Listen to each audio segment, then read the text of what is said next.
My name is Evelyn Carter. The afternoon my daughter gave me a bitter ultimatum, sign over the deed to my home or never see my grandson again, she assumed I would break. She and her husband sat at my kitchen table with smug smiles, completely convinced they had backed a helpless older woman into a corner. They were so confident in their little trap that they even started celebrating early, making grand, arrogant plans for a fortune that wasn't theirs. But entitlement makes people careless. What they forgot is that I don't get emotional. I calculate. While they were busy playing cruel mind games, I was quietly making a move they never saw coming. And by the time they realized what was actually happening, the trap had already snapped shut. To see how a quiet, long-game strategy can completely dismantle greed without ever raising your voice, hit that subscribe button right now so you never miss an episode. And before we begin, I'd love to know, where in the world are you watching from today, and what time is it for you right now? Drop your city and time in the comments below. When I handed the final check to the bank teller 3 years ago, I didn't buy champagne or post about it on social media. I walked back to my sedan, sat in the driver's seat, and let out a breath I felt like I had been holding for 30 years. At 65, I had accomplished what millions of Americans spend their entire lives chasing. I owned my home, free and clear. My late husband, David, and I bought this place back in 1994. It's a sturdy, 4-bedroom colonial in a quiet neighborhood outside Columbus. We didn't inherit a single dime. I spent 35 years working as an office manager for a regional logistics firm, balancing ledger sheets and managing payroll, while David worked long hours in residential construction. When cancer took him 5 years ago, I made a promise to myself and to his memory. I would keep our home, I would finish paying off the mortgage, and I would remain completely independent. I never wanted to be a burden to anyone, nor did I ever want to depend on anyone else for a roof over my head. Now, at 68, my life has a quiet, comfortable rhythm. I keep the lawn trimmed, the gutters clean, and the pantry stocked. In a country where rising living costs and inflation push so many retirees into uncertain living situations, my paid-off house is my fortress. It represents my work ethic, my pride, and my security. Yet, as peaceful as my home is, it can get terribly quiet. The brightest part of my world is my 6-year-old grandson, Leo. Leo is an energetic, sweet little boy who has David's bright blue eyes and endless curiosity. Nothing brings me more joy than baking cookies with him on Sunday afternoons, or listening to him chatter about his favorite dinosaurs. In a perfect world, I'd have him over every weekend. But over the past year, I noticed a subtle, uncomfortable shift in how often I got to see him. My daughter, Rachel, who was 34, and her husband, Greg, started controlling Leo's visits with strange precision. In the past, dropping Leo off for an afternoon was casual. Lately, however, visits only seemed to happen when Rachel needed a favor, a last-minute babysitter, or a quick financial hand. I loved my daughter, but I wasn't blind. Rachel had always struggled with long-term planning, and Greg was even worse. Greg moved from one sales job to another, always chasing quick schemes instead of steady employment, while maintaining a lifestyle they clearly couldn't afford. Brand new leased SUVs, expensive vacations, and designer clothes. Still, I kept my opinions to myself. In America, you learn early on that unsolicited advice to your adult children usually leads to closed doors. I swallowed my concerns because I loved Leo, and I wanted to be an active part of his life. 2 weeks ago, Rachel called me out of the blue. Her voice had an unusually sweet, overly attentive tone that immediately set off alarm bells in my head. "Mom," she said, sounding suspiciously warm, "Greg and I were thinking we should all get together this weekend. We really want to bring Leo over, and we have some important life updates we'd love to share with you."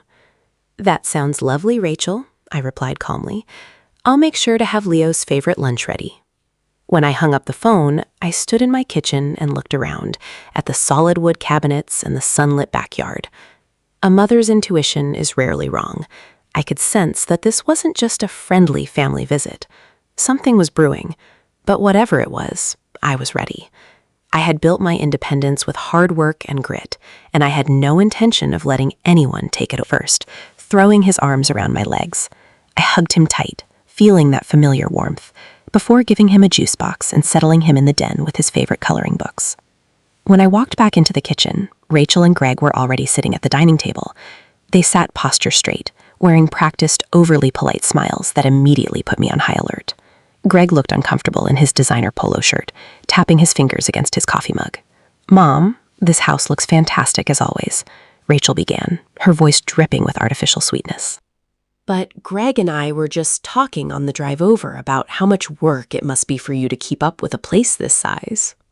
"It keeps me active, Rachel," I replied calmly, taking a seat opposite them. "I've taken care of this house for 30 years. I know every square inch of it." Greg leaned forward, trying to project the image of a successful businessman giving expert advice. "Sure, keep active, but at your age? Landscaping, roof maintenance, property taxes, it adds up. And honestly, the real estate market right now is prime. Inflation is hitting everyone hard, and holding on to an asset like this without utilizing it just isn't smart financial planning." I looked at Greg, unblinking. I knew for a fact he had been laid off from his high-ticket sales position 4 months ago and had spent the last 8 weeks trying to launch a failed online trading venture. He wasn't concerned about my financial planning. He was drowning in his own bad decisions. "What are you getting at, Greg?" I asked, keeping my voice entirely flat and direct. Rachel quickly slid a glossy, colorful brochure across the dark wood table toward me. On the front cover, in elegant gold lettering, were the words Shady Pines Retirement Village and Assisted Living. "We did some research, Mom," Rachel said, her eyes wide with manufactured enthusiasm. "Look at this place. It's a full-service senior community. They handle all the meals, line up daily social events, provide 24-hour wellness staff, and offer weekly housekeeping. You wouldn't have to lift a finger." I glanced down at the brochure, then raised my eyes back to my daughter. "I'm 68, Rachel. I work out 3 times a week. I drive, and I manage my own affairs. I don't need assisted living." "It's not just about needing it now, Mom. It's about planning ahead," Rachel pushed, leaning closer. "If you transition into a community like this now, Greg and I could move into this house. We could take over the maintenance, keep the property in the family, and raise Leo here. It solves everything. You get luxury care, and your home stays locked in the family line."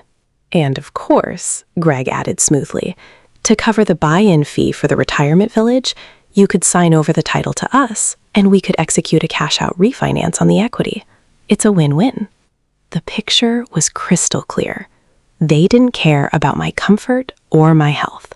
They saw a 6-figure equity pool and a fully paid-off home that could bail them out of their self-inflicted financial wreck. They wanted me out of my own home, placed neatly out of sight in a facility, while they lived off the fruits of David and my 35 years of labor. I sat back in my chair, looking from my daughter to her husband. I felt no urge to yell, cry, or express outrage. Anger is a waste of leverage. "I see," I said softly, my face completely unreadable. "You two have certainly put a lot of thought into this." "We just want what's best for you, Mom," Rachel said, believing for a second that her sales pitch had worked. "I'm sure you do," I said. "Let me think about what you've said." 2 days after our Sunday lunch, Rachel showed up at my front door without Leo. She didn't bother taking off her coat or offering a polite greeting this time.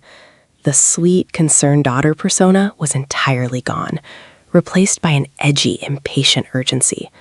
She walked straight into my living room, set a thick stack of legal transfer documents on my coffee table, and tapped her manicure against the paper. "I had Greg's attorney draft the quitclaim deed and the transfer papers," Rachel said, her voice sharp and lacking any of Sunday's warmth. "We spoke with the intake director at Shady Pines. They have a premium suite opening up next month, but we need to put down the deposit by Friday. We need you to sign these today so we can start the equity process." I looked at the thick stack of papers on the table, then picked up my mug, taking a slow, deliberate sip. I felt no surge of panic, only a cold, crystalline clarity about who my daughter had become. "Rachel," I gave your proposal serious thought over the last 48 hours, I said, keeping my tone level and completely controlled. The answer is no. I've built this home with your father. It is fully paid off, my name is on the title, and I intend to stay right here for the rest of my life. I am not moving into Shady Pines, and I am certainly not signing my deed over to you and Greg. For a second, heavy silence hung in the room. Then Rachel's face twisted with a mixture of rage and desperation. The mask didn't just slip, it shattered completely. "Are you serious, Mom?" she snapped, stepping closer and raising her voice. "You're sitting on hundreds of thousands of dollars in equity, while Greg and I are drowning. We need this house.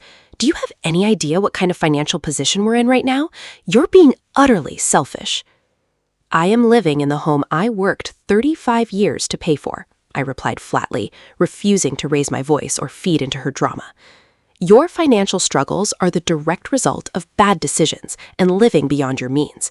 Sacrificing my hard-earned security to bail Greg out of his bad investments is not going to happen." Rachel paced across the living room carpet, grabbing her leather purse and slamming it onto the couch. When she turned back to face me, her eyes were cold, calculating, and entirely devoid of affection. "Okay, Mom, you want to play hardball? Fine," she said, leaning over the table, her tone dropping into a venomous whisper. "Let's talk about choices. You love Leo, don't you? You love playing the devoted grandmother on weekends." I sat still, staring straight into her eyes without flinching. "Don't bring Leo into this, Rachel." "Oh, I am definitely bringing him into this," she sneered. "If you don't sign these transfer papers by Friday afternoon, you will never see Leo again. No Sunday afternoons, no birthday parties, no Christmas visits, no phone calls, nothing. I will sever your visitation completely." "You can sit in this big, empty, paid-off house all by yourself, watching him grow up through photos you'll have to hunt down online. Is this property really worth losing your only grandson?" It was the ultimate form of emotional blackmail, using a helpless 6-year-old child as a bargaining chip to hijack my life's work. A weaker woman might have broken down, wept, or begged for mercy. But 35 years of managing corporate finances and surviving loss had taught me one fundamental truth. When someone tries to back you into a corner, you never react with panic. You evaluate your options and prepare your countermove. I didn't yell. I didn't shed a single tear for her to weaponize against me. I simply stood up, adjusted my cardigan, and met my daughter's glaring eyes with an expression of absolute ice. "Give me some time to think about it," I said softly, my voice dead calm. "Now leave my house." The moment Rachel's car pulled out of my driveway, I didn't sit down on the couch to cry. I didn't reach for a box of tissues or spend the night worrying about her malicious threats. Emotional breakdowns are a luxury for people who don't have a plan. Instead, I walked straight into my home office, opened my filing cabinet, and pulled out my property deed, financial statements, and estate folders. By 8 o'clock the following morning, I was sitting across with Arthur Vance, a senior partner at a reputable elder law firm in downtown Columbus. Arthur was a sharp, straight-shooting attorney in his 60s who had handled probate and asset protection for decades. He listened quietly as I laid out the situation with cold, mathematical precision. I didn't sugarcoat my daughter's behavior, nor did I play the victim. I simply gave him the facts. My daughter and her husband are attempting to force me out of my home to liquidate the equity, I told Arthur, resting my hands flat on his mahogany desk. She's using access to my grandson as leverage. I am not signing this house over to them under any circumstances, but I also refuse to leave my grandson vulnerable to their financial incompetence. I need a solution that protects my housing rights for the rest of my life, strips the property's future value away from my daughter, and turns this house into something untouchable. Arthur leaned back in his leather chair, a subtle, approving smile touching his lips. "You don't want to fight in court, Evelyn," he said plainly. "You want a structural lock." "Precisely," I replied. "What are my legal options under Ohio real estate law?" Arthur pulled out a legal pad and began sketching a simple diagram. We execute a life estate deed paired with a remainder interest sale to a qualified nonprofit organization. I work closely with the local Children's Endowment Foundation. They frequently acquire residential real estate through future interest arrangements. He broke down the mechanics in plain English, exactly the way I liked it. Under a life estate agreement, you sell the future ownership rights, known as the remainder interest, to the charity now. In exchange, the charity pays you a fair market lump sum cash settlement based on your life expectancy and the home's current appraised value. And my right to live here? I asked. Absolute and unassailable, Arthur declared. You retain full legal life tenancy. You own the right to occupy, use, and enjoy the house completely, rent-free, until the day you pass away. Neither your daughter, her husband, nor any creditor can evict you, touch the title, or claim a single dime of equity. Once the life estate deed is recorded at the county recorder's office, the future title belongs to the charity. When you pass, ownership transfers instantly to them, outside of probate. Your heirs get zero. It was brilliant, airtight, and completely legal. By that afternoon, Arthur had drafted the paperwork. I signed the agreement, selling the remainder interest of my $400,000 home to the children's charity. The transaction generated a substantial cash payout that was wired directly into a secure escrow account under my control. As I walked out of the law office into the afternoon sunshine, a profound sense of quiet power washed over me. Rachel and Greg thought they had backed an old woman into a corner using emotional cruelty. They had no idea that while they were busy playing cheap mind games, I had just executed a masterclass in legal maneuvering. The trap was officially set. All I had to do now was play along and wait for them to walk right into it.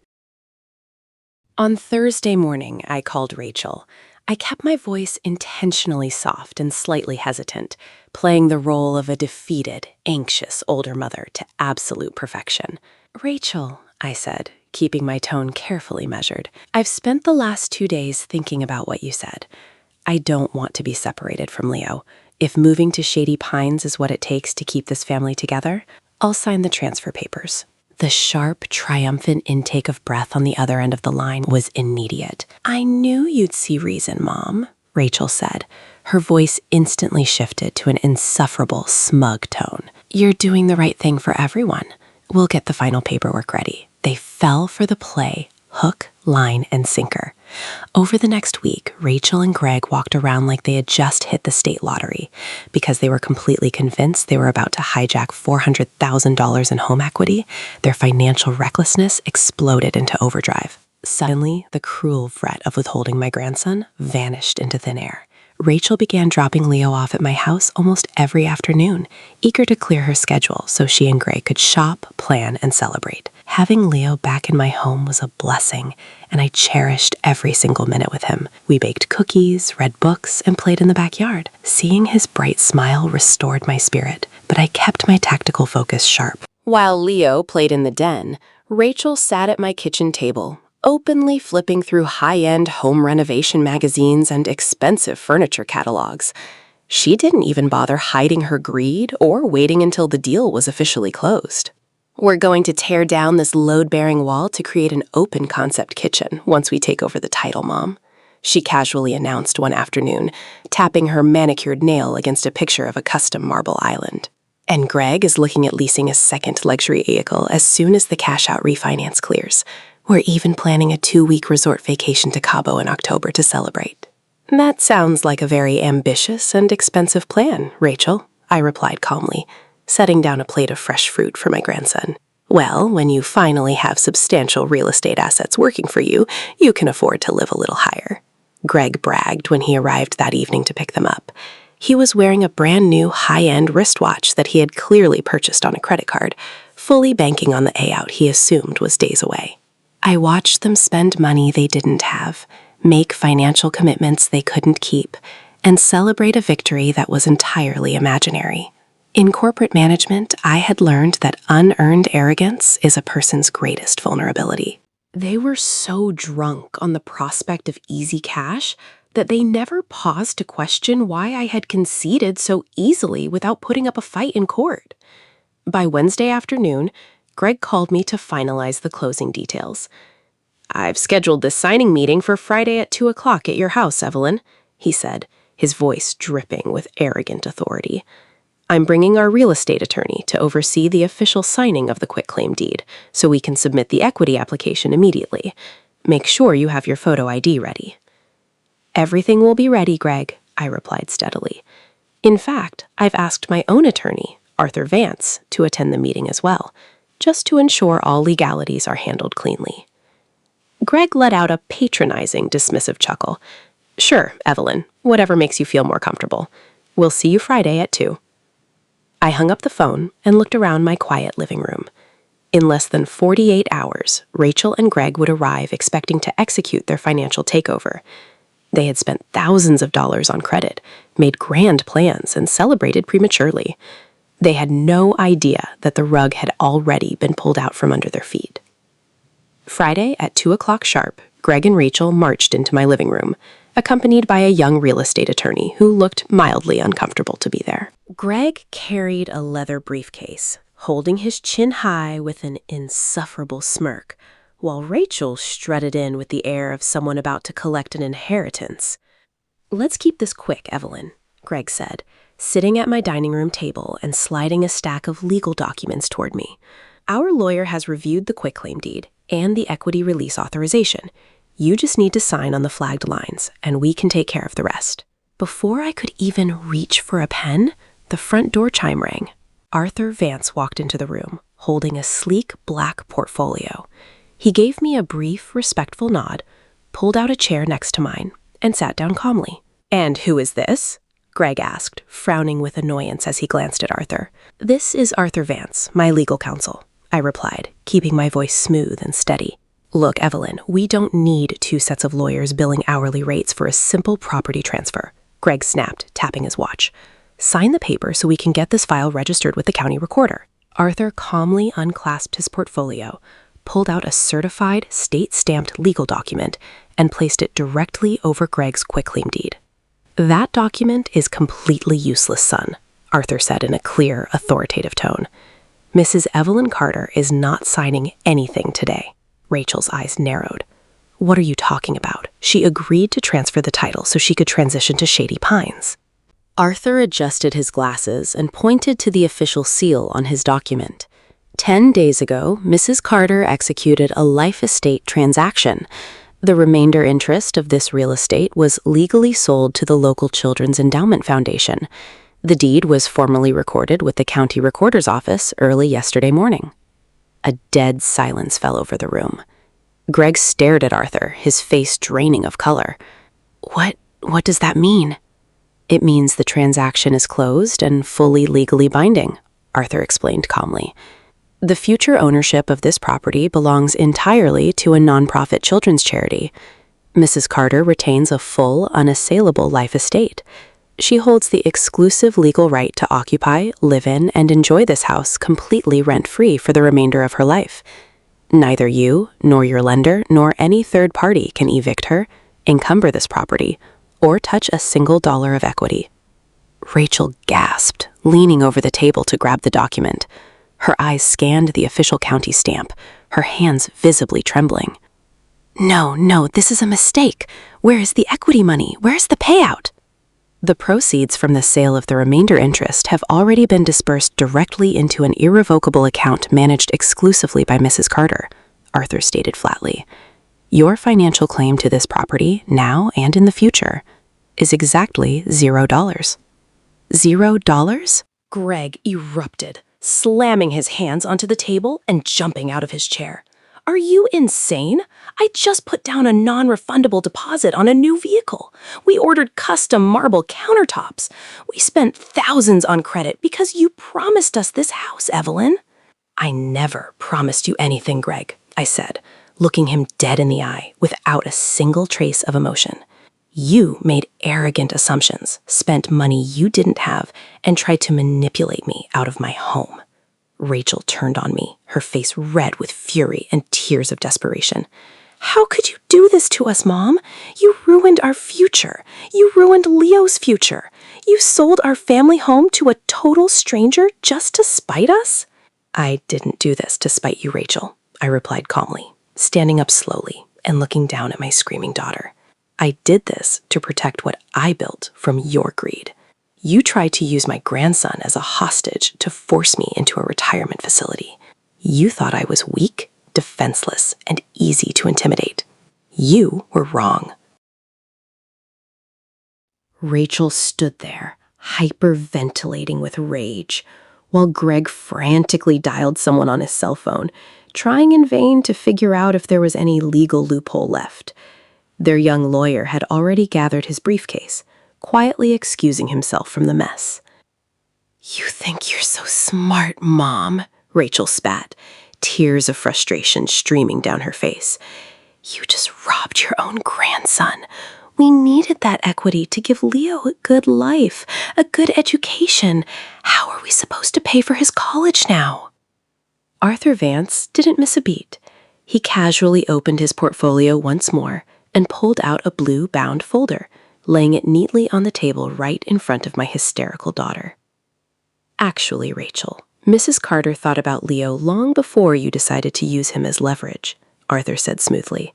"This is an irrevocable education trust fund, established and fully funded yesterday morning." Rachel froze, her eyes darting to the blue binder. Greg stopped arguing on his phone and stared. "Every single dollar received from the charity for the remainder interest of this house, minus legal fees, has been deposited into this trust," Arthur explained, his tone measured and firm.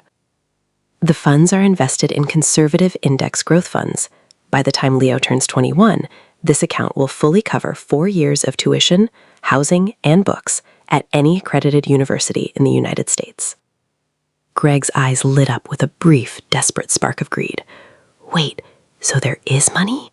"As his parents and legal guardians, we can manage the trust account, right? We can draw an administrative fee or take a loan against it for family expenses." "Absolutely not," Arthur shot back instantly, shattering Greg's last remaining hope. "The trust is legally locked under strict institutional guardianship. Neither you nor Rachel are trustees. You cannot access, borrow, assign, or withdraw a single penny from this fund for any reason whatsoever. It is designated solely for Leo's higher education, releasing directly to the university when he turns 21. If he chooses not to attend college, the funds transfer directly to the Children's Endowment Foundation." The silence that followed was absolute.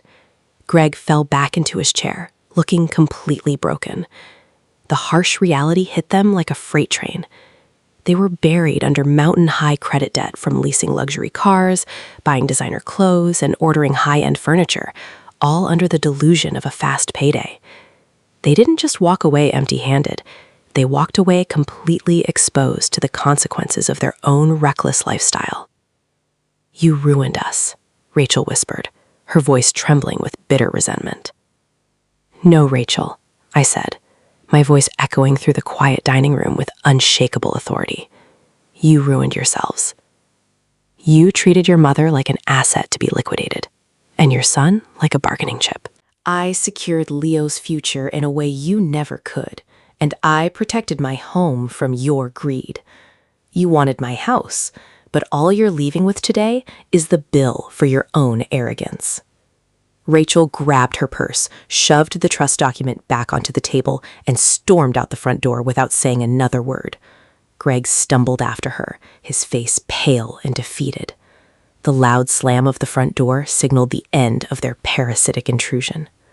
Arthur stacked his papers neatly, gave me a warm smile, and shook my hand. "A masterclass in estate protection, Evelyn. Take care of yourself." After Arthur left, I walked through my home. The afternoon sun poured through the kitchen window, illuminating the solid wood cabinets and the peaceful backyard. My house was safe, my future was secure, and my grandson's college education was locked away, entirely protected from the people who would have squandered it. I sat down at my dining table, poured myself a cup of tea, and smiled into the quiet room. I had played the long game, kept my dignity intact, and won.